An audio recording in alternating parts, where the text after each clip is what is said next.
Halo teman-teman, selamat datang di channel Grid Auto. Nissan X-Trail terbaru T33. Jadi ya mungkin teman-teman tahu ya bahwa dalam dunia SUV di Indonesia, X-Trail itu punya nama yang sangat harum. Di awal kemunculannya dia hadir dengan bodi boxy, mesin yang bertenaga besar 180 PS, lalu kemudian kenyamanan dan popularitasnya pun juga oke. Tapi seiring waktu kita tahu bahwa dia yang beririsan dengan Honda CR-V misalnya atau Mazda CX-5 misalnya terkesan kalah pamor, dan kenyataannya memang eksistensi X-Trail di Indonesia itu semakin kesini tidak lebih tidak lebih diingat, tidak lebih eksis dibanding Honda CR-V. Tapi itu dulu, sekarang Nissan menghadirkan X-Trail dengan semua pembaruan yang ada di T33 ini. Mulai dari hybrid yang sekarang juga lebih menjanjikan, fiturnya pun juga lebih oke, dan dia dipercaya punya daya tarik yang mestinya bisa memancing perhatian para penggemar SUV di Indonesia. Yes, sekarang X-Trail dengan hybrid. Dan sekarang kita pengen ulas teman-teman, kira-kira apa sih yang menarik dari X-Trail terbaru, termasuk dengan sistem hybrid, fiturnya, dan semua yang ada di mobil yang sangat menarik ini, X-Trail e-Power. Ini ulasannya.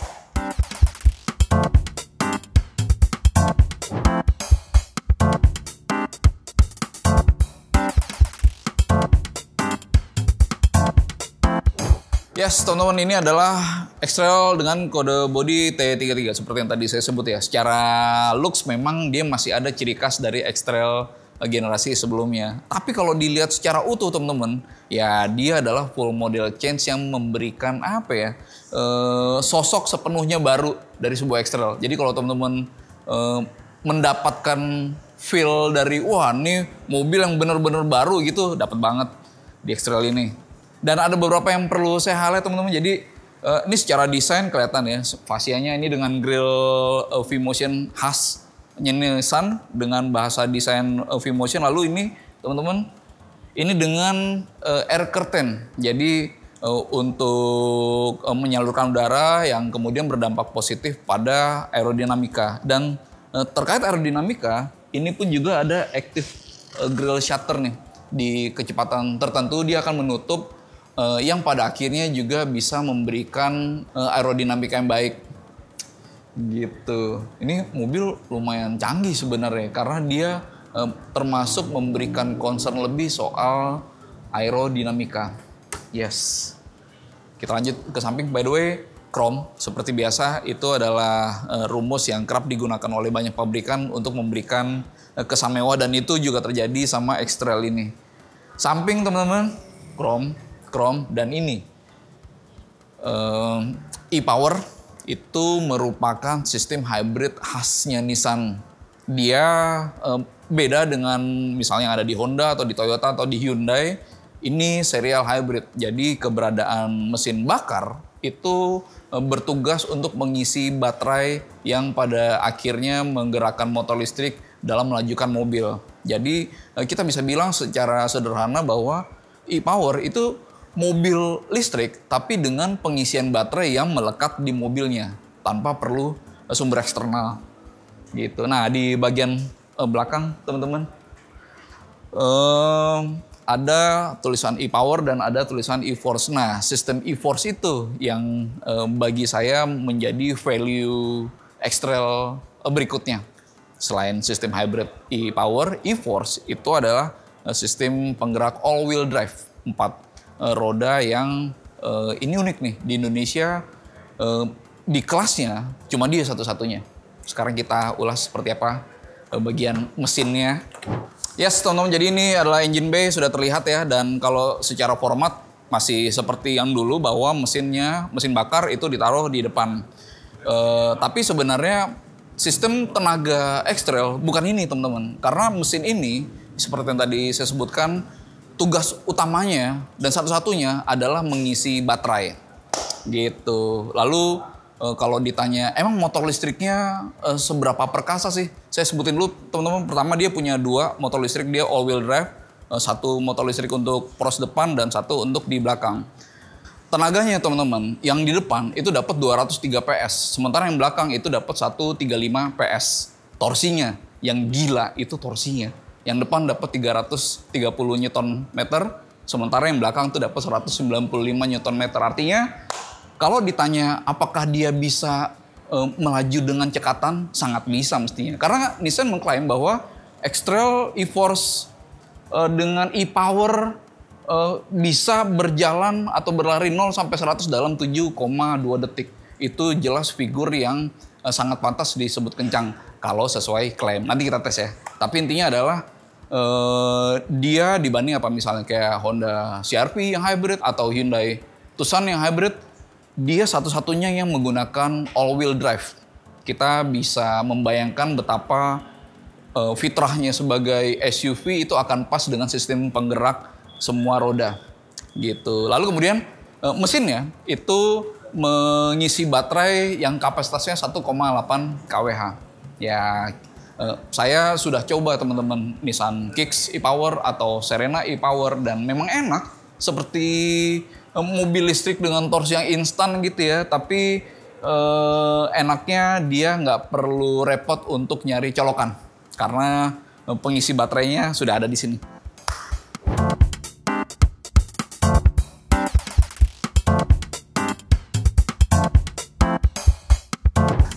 Interiornya teman-teman, Nissan tuh emang berbakat bikin mobil dengan cita rasa yang premium.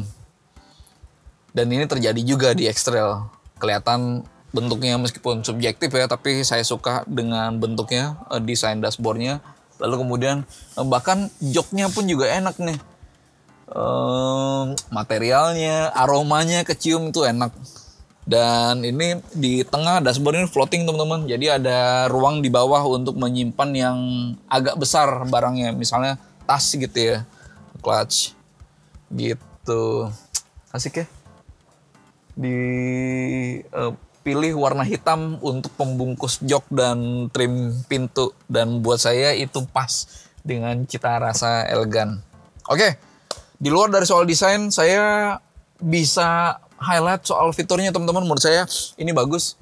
Yang kelihatan di depan mata saya nih speakernya Bose. Dan kita tahu Bose itu selalu bagus reputasinya untuk menghasilkan suara yang sangat amat bisa dinikmati oleh penggemar sound quality. Lalu saya nyalain dulu teman-teman. Mudah-mudahan baterainya masih cukup sehingga mesin bakar nggak nyala. Nah ini 12,3 inci tapi memang bentuknya mendatar, pun juga dengan panel instrumen udah lebih dari 12 inci. Jadi ini secara visual untuk melihat head unit maupun panel instrumen sama menyenangkannya, enak diakses karena bentuknya pun juga bagus. Gitu. Ini bisa Apple CarPlay, Android Auto. Lalu di sini ada wireless charging. Ini tuas personelnya Nissan banget. Parking brake sama auto hold elektris ya. Lalu di sini ada EV mode selama baterainya cukup, dan ini ada e-pedal. Teman-teman mungkin udah tahu ya, e-pedal itu kayak one pedal operation gitu. Berakselerasi seperti biasa dengan menginjak pedal gas atau pedal akselerator, tapi untuk deselerasi atau ngerem gitu, bahkan bisa dilakukan dengan mengangkat gas sedikit. Jadi engine brake yang untuk kemudian regeneratif gitu ya, brake energi regeneratif, itu bisa dilakukan dengan hanya melepas kaki dari pedal gas atau mengangkat kaki dari pedal gas gitu. Jadi lebih simpel gitu. Dan ini AC nyala nih sekarang nih. Tapi khasnya Nissan yang bahkan juga terjadi di Nissan Grand Livina, even di blower yang paling kecil tetap kenceng. Buat panas-panas itu efektif, tapi buat mereka yang jadi terlalu dingin atau terlalu bising, ya ini bisa mengganggu kenyamanan gitu. Dan di luar dari soal ini teman-teman, dia sudah dilengkapi dengan ADAS meskipun bukan ADAS ProPilot yang seperti yang ada di Nissan Serena ya teman-teman ya. Jadi dia ADAS-nya lumayan oke, sudah ada cruise control yang adaptif. Dan dia juga bisa ngerem sendiri dengan forward emergency braking. Dia juga ada hill descent control, dia ada hill start assist, dan dia ada high beam assist. Jadi ya secara fungsi ADAS-nya itu sudah sesuai dengan kebutuhan. Dan dia ada head up display juga teman-teman. Mengakses banyak info tanpa perlu menganggukkan kepala. Jadi pengemudi ya bisa sejajar melihat informasinya ya, karena terpampang di kaca depan. Dan ini teman-teman mode berkendaranya ada off-road, snow, auto, dan eco. Off-road ya udah jelas buat off-road gitu ya. Dan dia kan memang penggerak semua roda jadi kepake. Tapi teman-teman ini ada snow nih. Snow kita yang negara 2 musim mungkin mana ada di Indonesia salju kecuali yang di Papua gitu ya. Tapi sebenarnya teman-teman, salju itu adalah situasi yang mirip dengan lumpur. Dibaca oleh sistem itu mirip dengan lumpur tingkat licinnya gitu ya. Jadi sebenarnya ini pun juga masih bisa kepakai. Gitu. Ada sunroof, panoramik juga, jadi ya ini tentu perasaan spesial. Termasuk ada curtain di belakang, bisa memberikan ekstra privasi. Dan ventilate seat. Banyak kalau soal fitur ini oke, teman-teman. Ini oke.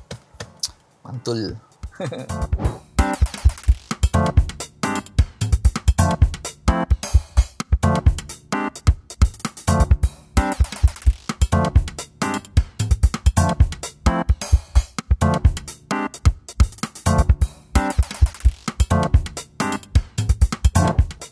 Bagian belakang teman-teman. Sekarang kita ngebahas soal akomodasinya. Ya ini kabin yang dibagi untuk 3 baris bangku. Jadi ada bangku yang paling belakang dan nanti akan saya bahas. Tapi di baris kedua teman-teman itu nyaman.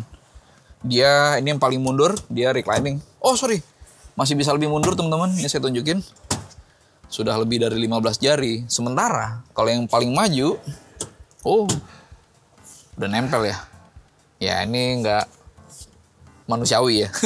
Kita set misalnya di 5 jari gitu ya. Ini udah cukup umum untuk bisa memberikan kenyamanan.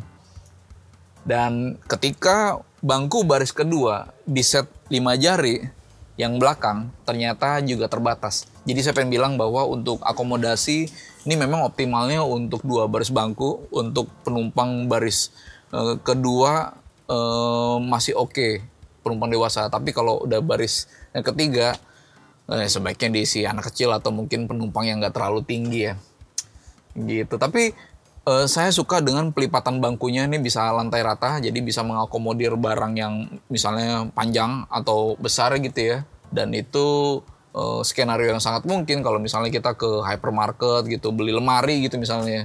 Jadi ya sesuatu yang mendukung kepraktisan. Saya juga perlu tunjukin teman-teman ini armrest yang ada cup holdernya. Ini pun juga cukup umum. Dan ini tadi belum saya liatin ya. Ini sliding.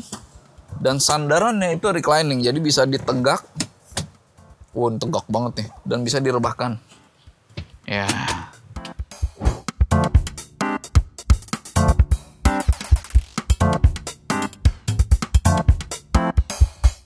Yes, teman-teman kita bisa sampai pada akhir ulasannya. Saya bisa mengatakan bahwa apa yang ada di X-Trail terbaru itu mestinya punya daya tarik yang oke. Ada banyak pembaruan. Pertama dia full model change jelas. Jadi desainnya segar. Lebih enak dilihat pertama. Lalu kemudian dari sistem penggerak pun juga sepenuhnya baru teman-teman. Untuk X-Trail ya. Dengan e-Power jadi mild hybrid. Yang secara sistem sudah terbukti di Kicks sama di Serena. Lebih oke. Tapi asiknya teman-teman dia dengan tenaga dan torsi yang besar lalu disalurkan ke semua roda. Dan soal semua roda e-Force kalau dalam nomenklaturnya Nissan itu pun juga menjadi satu-satunya di kelasnya. Apa? Misalnya kayak Honda CR-V hybrid two wheel drive. Lalu Hyundai Tucson hybrid pun juga two wheel drive.